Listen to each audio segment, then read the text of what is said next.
So, you pull out that brand new ring.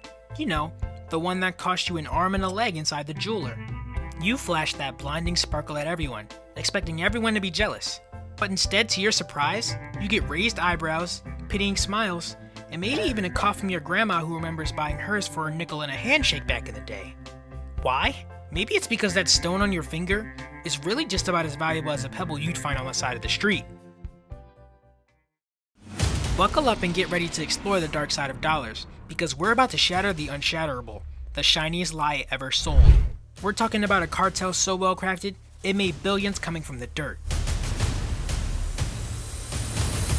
This is the dirty little secret of diamonds. The truth about how a cunning dude named Cecil Rhodes, with the help of some shady bankers, and even shadier media manipulation, turned a bunch of glorified pebbles into the ultimate symbol of love and a billion-dollar fortune all in one. You might want to stick around, because in this video, we're going to expose why your diamonds are worthless, dig up the dirt onto beers, and show you why your diamond might be the biggest financial lie you've ever bought into. But before we expose the true nature of this monstrous industry, let's rewind to where it all began. It's July 5th, 1853. You were just born into the quiet town of Hertfordshire, England, and Bishop Stortford as the fifth son of Francis Rhodes and your mother Louisa Peacock. Your father Francis was a clergyman in the Church of England, renowned for his concise sermons. He served as the perpetual curate of Brentwood, Essex, from 1834 to 1843, and later as the vicar of Bishop Stortford from 1849 to 1876. As a child, your early years were marked by your attendance at Bishop Stortford Grammar School, which you began at the tender age of 9.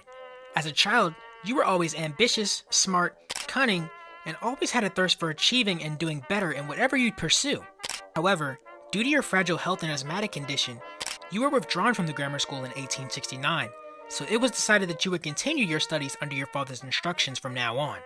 At just 7 years old, the 1863 census officially recorded you as a hoarder at your Aunt Sophia's boarding house in Jersey. The climate there was believed to provide relief for those like you suffering from conditions like asthma. Your family had concerns that you might be afflicted with tuberculosis, as several family members exhibited symptoms of the disease. And in a bid to improve your health, your father made a fateful decision to send you abroad to a better place suited for your health. He resolved to send you abroad, and found a more favorable climate for you in South Africa. Upon your arrival on the African continent, you relied on financial assistance from your Aunt Sophia to sustain yourself. Initially, you stayed briefly with the Surveyor General of Natal, P.C. Sutherland, and Peter Maritzburg. However, as you stayed, your interest began to shift towards agriculture during your time in South Africa. You would later go on to join your brother Herbert on his cotton farm in the Umkomazi Valley, located in Natal. Unfortunately, the land proved to be unsuitable for cotton cultivation, leading to the eventual failure of your venture.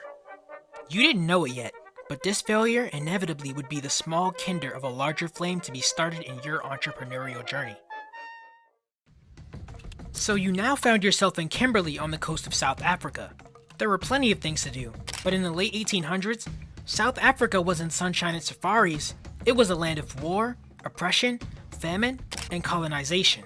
You see, during the South African War, the city of Kimberley was captured by the British and officially became their colony in 1899. The British used the natives of Kimberley as slave labor to do their bidding and expand further. But you, a young Cecil, didn't feel bad any of this was happening. In fact, you'd use this moment in history as a pivotal stepping stone in your life.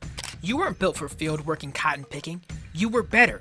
You don't want to be a poor man fighting for scraps, do you? You needed a plan.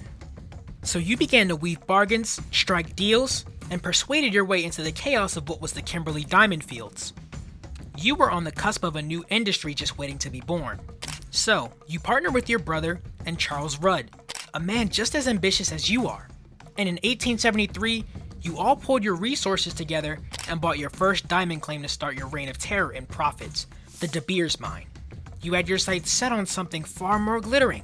It was diamonds. By 1888, at the age of 25, you had now consolidated your power, forming the De Beers Company. It was the first step towards your diamond dynasty.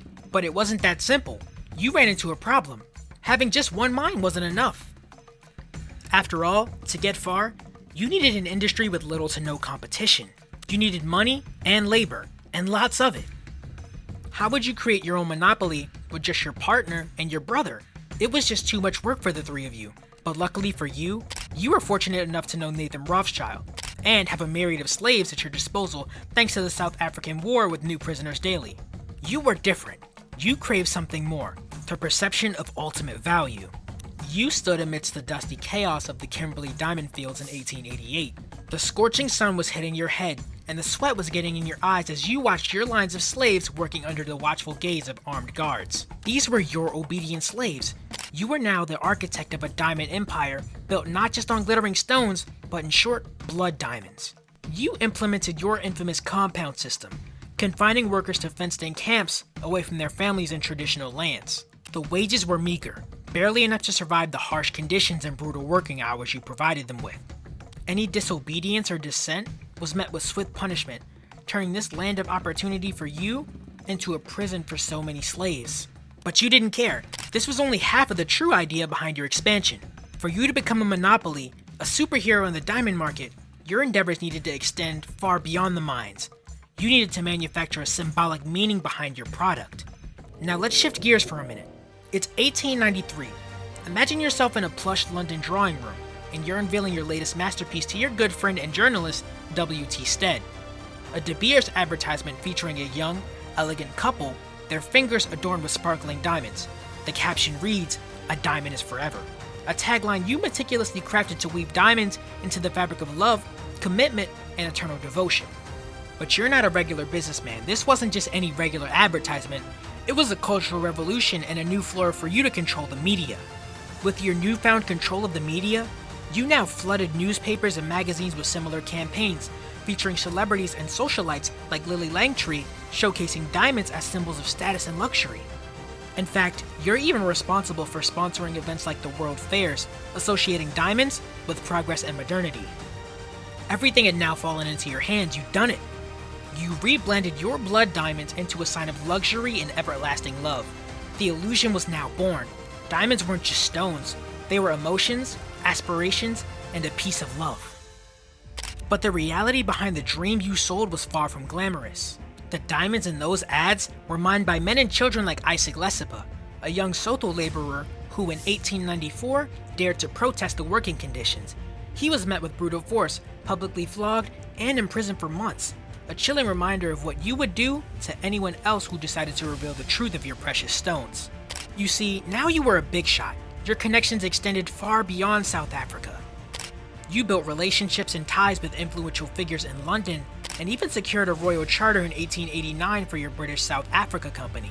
This charter, criticized for its colonialist bent, grants you administrative and mining rights over vast territories, essentially making you a ruler of any nation that you wanted. So there you are, not just a diamond magnate, but a powerful politician. Your name was etched on maps, your influence reaching across continents. Your company, De Beers, it's no longer just a mining operation, it's a force to be reckoned with. It was built on ambition, shrewdness, and perhaps a touch of blood. But the story doesn't end there. The true cost of your empire, the scandals that would rock your legacy, are yet to unfold. But now De Beers faced its first major public relations crisis. Diamond sales plummeted during the Great Depression, and the company had to resort to aggressive marketing tactics, including buying back vast quantities of diamonds to artificially inflate the price of said diamonds. This practice was known as stockpiling. Totally not market manipulation. And in the 1990s, diamonds funded brutal conflicts in countries like Angola and Sierra Leone. But as we know, you're not one to care about conflict. You would get these diamonds even at the hands of the war you instigated in other countries. De Beers, despite denials, faced accusations of indirectly fueling these conflicts through diamond purchases, making the stones literally blood diamonds. So each time you see a diamond shine, remember the sun-baked plains of Kimberley. Imagine them stretched across whole landscapes, ripped open by monstrous machines, war, famine, and death. All this carried out on the African people just for some shiny rocks in the ground. That's the real cost of putting on diamonds. Gaping scars on the earth, poisoned rivers, an ecosystem turned upside down in a matter of years. But now it's 2024, and De Beers might be trying to plant a few new trees now, but the damage is done and history is written. It's a permanent reminder of company greed. Cecil Rhodes, the architect of this whole mess, cracked his whip while men toiled under the brutal sun. Fast forward a century, and the echoes of that exploitation still linger. While things might be better now, whispers of unfair wages, dangerous conditions, and silent dissent still haunt the minds till this day. So much suffering for a rock you can barely afford. So you may want to think about that the next time you go to admire a diamond sparkle. Remember, that glint on your finger holds more than just a sparkle. It carries a story, woven from threads of pain, suffering, and despair. So it's important to remember that the true value of your love and commitment doesn't rely on the mined stone, but instead, it relies on the experiences you share, the memories you create, and the love you share with the family and your friends that you truly care for. So the next time you go shopping, investigate thoroughly and choose wisely. Let your bling reflect the values you cherish, not just the price tag. Thank you for watching Why Your Diamonds Are Really Worthless on the Dark Side of Dollars. Please like and subscribe for more, and remember, the truth lies in the details.